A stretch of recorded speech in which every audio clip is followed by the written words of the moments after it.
कक्षा 6 विषय हिंदी। एक बार पुनः सर्वजीव हितावह श्री स्वामीनारायण कुमार शाला में आप सभी विद्यार्थियों का खूब खूब स्वागत है। विद्यार्थियों, काव्य क्रमांक 5 जय विज्ञान की भाग 3 लेकर के मैं आप सभी विद्यार्थियों के समक्ष आज उपस्थित हुआ हूँ। यह पार्ट 3 का वीडियो होगा। इस वीडियो में काव्य के अभ्यास एवं स्वाध्याय की समीक्षा की जाएगी। विद्यार्थियों, सबसे पहले महत्वपूर्ण आपको जानकारी दूं कि यह काव्य आपको कंठस्थ करना है। मैंने आपको कहा था कि काव्य कंठस्थ कर लीजिएगा, आपने अवश्य कर लिया होगा। अब हम इस काव्य के अभ्यास एवं स्वाध्याय के प्रश्नों की चर्चा करेंगे। सबसे पहले काव्य के पर्यायवाची शब्द अर्थात समानार्थी शब्द देख लेते हैं। सभी विद्यार्थी अभ्यास एवं स्वाध्याय के प्रश्न हिंदी की नोटबुक में अवश्य लिखेंगे। आइए पर्यायवाची शब्द देखते हैं। पर्यायवाची शब्द में पहला है जवान, तो सैनिक। जैसे कि काव्य में कहा गया है, जय जवान की, जय किसान की, जय हो जय विज्ञान की। तो यहाँ सैनिक के रूप में जवान शब्द का प्रयोग किया गया है। जवान हम युवानों को भी कह सकते हैं, तो युवानों की भी जय जयकार की है। साथ में जवान सैनिकों को भी कहा जाता है। कहावत है, जय जवान की, जय किसान की। उसी के अनुसार यह काव्य जो है जय विज्ञान की, उसकी प्रथम पंक्तियाँ भी इसी प्रकार की है, जय जवान की, जय किसान की, जय हो जय विज्ञान की। तो जवान अर्थात सैनिक। दूसरा शब्द यहाँ पे महत्वपूर्ण है सिलसिला। जिस प्रकार काव्य में यह पर्यायवाची शब्द देखा जाता है, सुविधाओं का शुरू सिलसिला। सिलसिला यानी क्रम।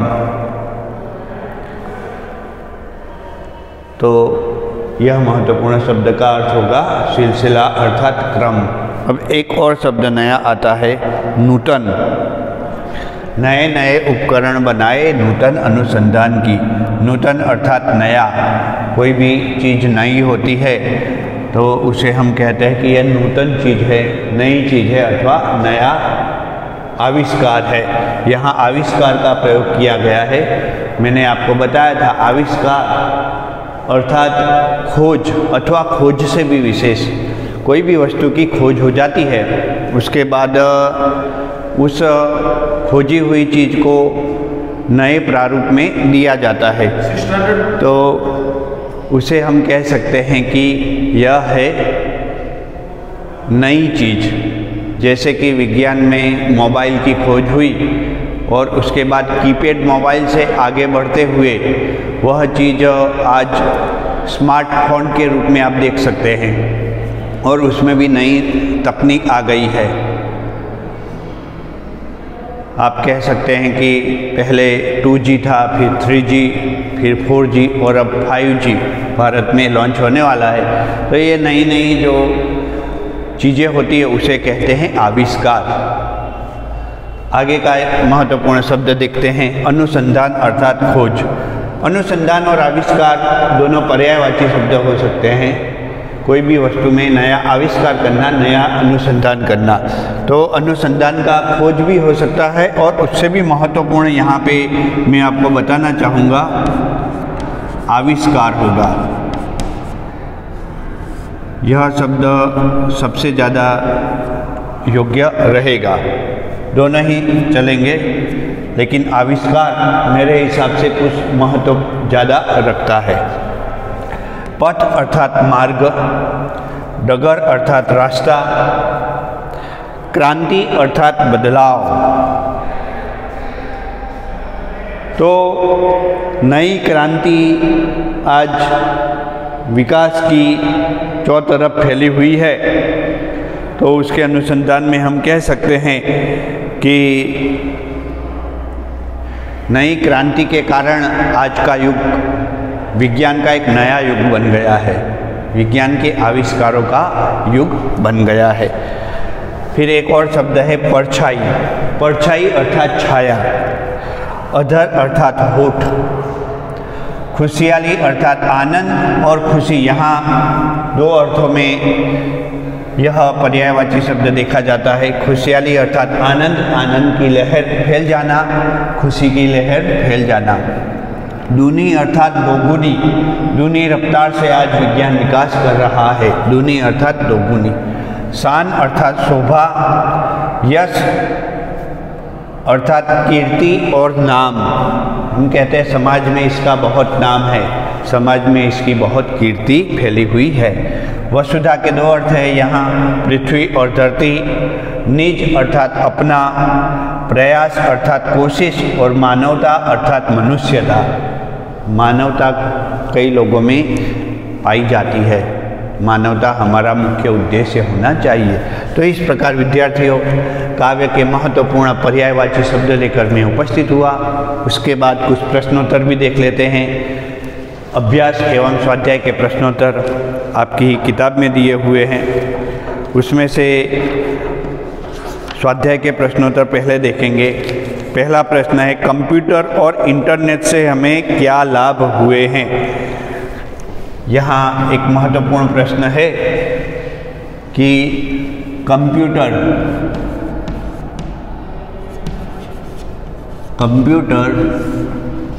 और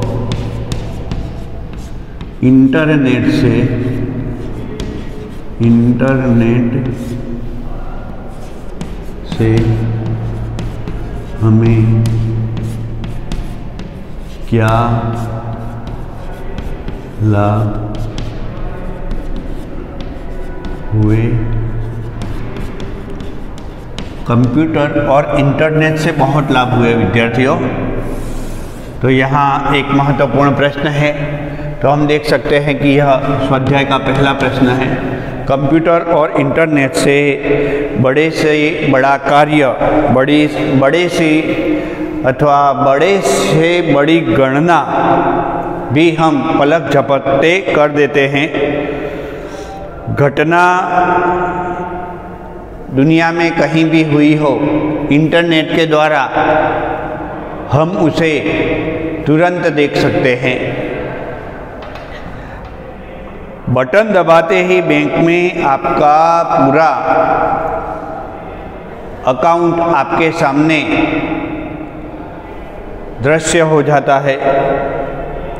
घर बैठे आप रेलवे और हवाई सफ़र के टिकट बुक करा सकते हैं। घर बैठे मुद्रण कार्य किया जा सकता है।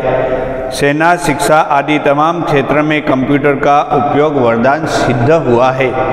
तो विद्यार्थियों, हम देख सकते हैं कि कंप्यूटर से बड़ी गणना पलक झपकते हो जाती है। पहला कि बड़ी से बड़ी गणना तुरंत हो जाती है, अर्थात पलक झपकते ही हो जाती है। दूसरा हम फायदा देखेंगे कि बटन दबाते ही बैंक में आपका पूरा खाता आपके सामने आ जाता है। बटन दबाते ही आपका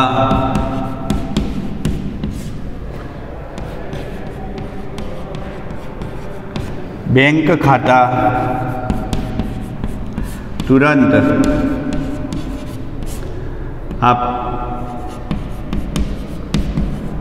आपके समक्ष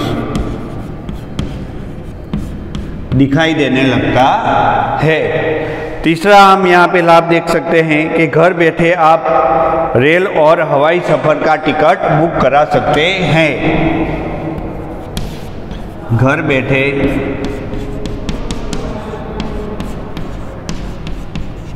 रेल और हवाई सफ़र उसका आप टिकट बुक करा सकते हैं। यह भी एक महत्वपूर्ण बात है।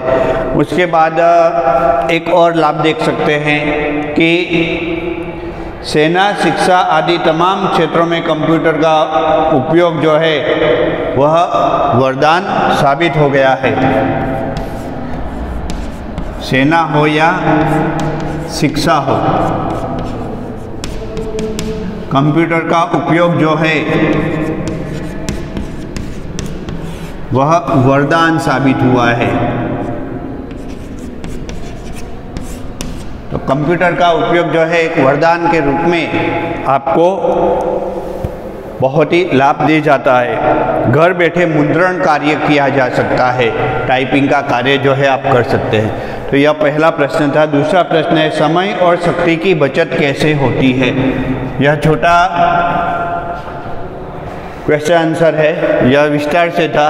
तो छोटे क्वेश्चन आंसर में यह पहला है, समय और शक्ति की बचत कैसे होती है। तो कंप्यूटर जैसे वैज्ञानिक उपकरण के प्रयोग से समय और शक्ति की बचत होती है। यहाँ दूसरा प्रश्न है, किन उपकरणों के माध्यम से संदेशा व्यवहार हो सकता है। तो टेलीफोन, मोबाइल, फैक्स जैसे उपकरणों के माध्यम से संदेशा व्यवहार हो सकता है। पहले संदेशा व्यवहार करने के लिए आप पोस्ट ऑफिस का सहारा लेते थे, वहाँ से डाक भेजी जाती थी। निश्चित समय पर पहुँचने में उसे काफ़ी समय भी लग जाता था, निश्चित स्थान पर पहुँचने में काफ़ी समय लग जाता था। आगे तीसरा प्रश्न है, हम धरती पर सुख सुविधा का निर्माण कैसे कर सकते हैं। तो विज्ञान के नए नए उपकरणों के सही प्रयोग से हम धरती पर सुख सुविधा का निर्माण कर सकते हैं। क्या है? विज्ञान के नए नए उपकरणों के सही प्रयोग से। फिर एक और प्रश्न है, क्या करने से हम दुनिया में यश पा सकते हैं। तो विद्यार्थियों, हमें पिछड़ेपन को छोड़ करके समय के साथ आगे बढ़ना होगा। यदि हम समय के साथ आगे बढ़ेंगे तो हम दुनिया में यश प्राप्त कर सकते हैं। एक और प्रश्न यहाँ है, तुम्हें विज्ञान का कौन सा आविष्कार सबसे अच्छा लगता है, क्यों। तो हमें टेलीविज़न का आविष्कार सबसे अच्छा लगता है, क्योंकि यह तरह तरह से हमारा मनोरंजन करता है। अथवा आप कोई भी लिख सकते हैं, आप लिख सकते हैं कि बिजली का आविष्कार हमें विज्ञान का सबसे अद्भुत आविष्कार लगता है, क्योंकि बिजली से चलने वाले अनेक यंत्र आज दुनिया के प्रगति में अपना योगदान दे रहे हैं। तो इस प्रकार विद्यार्थियों कुछ महत्वपूर्ण प्रश्न थे। काव्य में कुछ MCQs भी पूछे जाते हैं, जैसे कि पहला है, जय जवान जय किसान यह एक देश है, अथवा जय जवान जय किसान यह एक खाली जगह है। 4 ऑप्शन है, वाक्य, पंक्ति, कहावत या नारा। तो यह क्या है? एक नारा है। सिलसिला शब्द का अर्थ क्या होता है, जैसे कि यहाँ दिया हुआ है, परीक्षा में ऑप्शन पूछे जा सकते हैं, क्रम, भ्रम, श्रम या शुरुआत। तो उत्तर आएगा क्रम। विज्ञान ने किसका जादू दिखाया है, विनाश, विकास, विलास या प्रयास। तो जवाब आएगा विकास। विकास का जादू, विकास का जादू विज्ञान ने दिखाया है। और मानव शब्द का विरोधार्थी शब्द होगा दानव, और भी कुछ ऑप्शन दिए जा सकते हैं। तो इस प्रकार विद्यार्थियों, आज के इस वीडियो में मैं कक्षा 6 हिंदी में काव्य 5 जय जवान जय विज्ञान अभ्यास एवं स्वाध्याय लेकर उपस्थित हुआ। आप सभी विद्यार्थी अपनी हिंदी की नोटबुक में काव्य का स्वाध्याय लेखन कार्य पूर्ण करें, काव्य को कंठस्थ करें, स्वाध्याय के प्रश्न तैयार करें। आने वाले दूसरे वीडियो में पाठ क्रमांक 6 लेकर मैं उपस्थित हो जाऊंगा। तब तक के लिए अनुमति लेता हूँ। जय स्वामीनारायण।